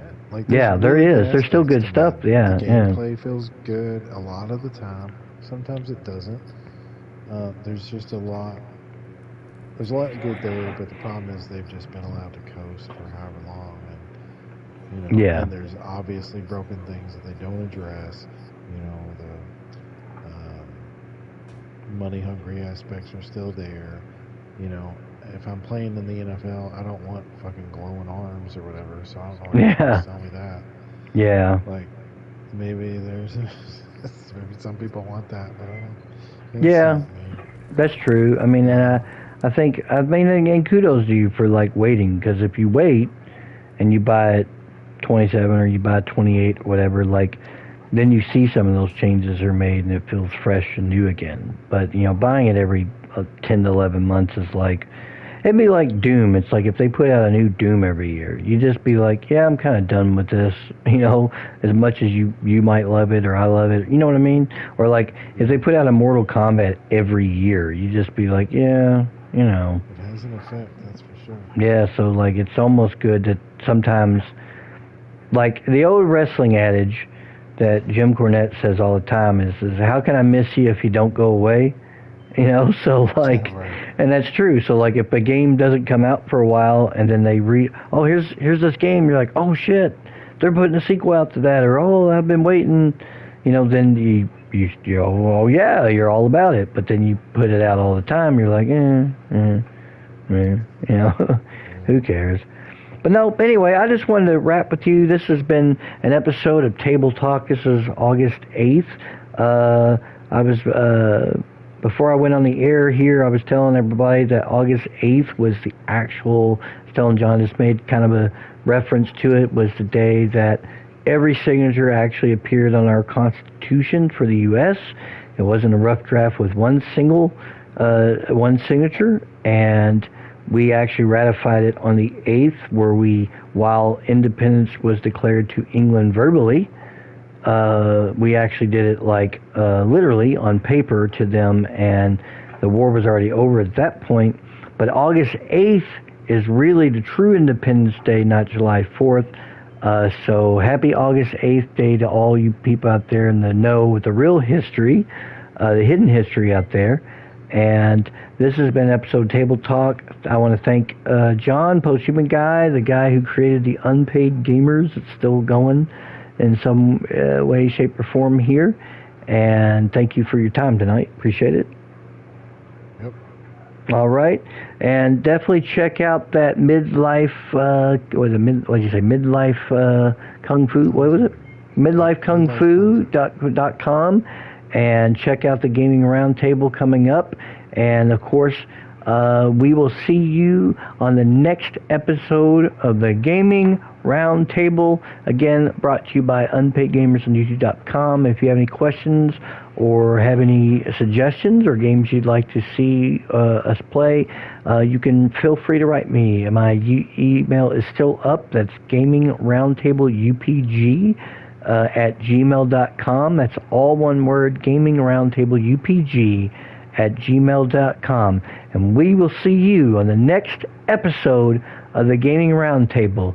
And as always, gamers, good gaming.